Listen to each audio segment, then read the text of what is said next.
উপসাগর বা খাড়ি হয় তখন কিন্তু আমরা কি বসাতে পারবো, তখন কিন্তু আমরা দা বসাতে পারবো। তা আমার আগের ক্লাসে আমাকে একজন জিজ্ঞেস করেছেন ছাত্র যে স্যার বে আর গালফের মধ্যে পার্থক্যটা কি। আমি উপসাগর আর খাড়ি বুঝলাম, তাহলে বে আর এর মধ্যে কি বলে আপনার গালফের মধ্যে পার্থক্যটা কি। ঠিক আছে, তা বে হচ্ছে এটা হচ্ছে সমুদ্রের একটা অংশ, দ্যাট ইজ যেটা কিছুটা অংশ, ধরুন এরকম কিছুটা অংশ ল্যান্ড দিয়ে ঘেরা। ধরুন এটা হচ্ছে একটা বে, ঠিক আছে, এটা একটা বে, এর একটা অংশ হচ্ছে ল্যান্ড দিয়ে ঘেরা, সেটাকে আমি বে বলি, বে অফ বেঙ্গল, হাডসন বে, স্যান ফ্রান্সিসকো বে, ঠিক আছে, এটা হচ্ছে বে।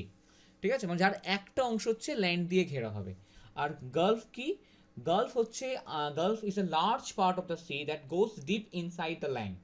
ঠিক আছে, it is bigger and deeper than bay. Gulf কি হবে, বিগার হবে, ডিপার হবে বের থেকে। তা যেমন হচ্ছে Persian Gulf, Gulf of Mexico, Gulf of manner, ওরকম অনেক রকম ইয়ে আছে। তাহলে বে সাইজে ছোট হয়, গালফ সাইজে বড় হয়, কিন্তু আমাদের এসব বিষয়ে যাওয়া দরকার নেই। আমরা যখনই কোনো বের নাম পাবো অথবা গালফের নাম পাবো তখনই আমাদের কি বসবে, দা বসবে। যেমন হচ্ছে বে of Bengal, the Gulf of Mexico, the বে অফ বিস্কে, দ্য বে অফ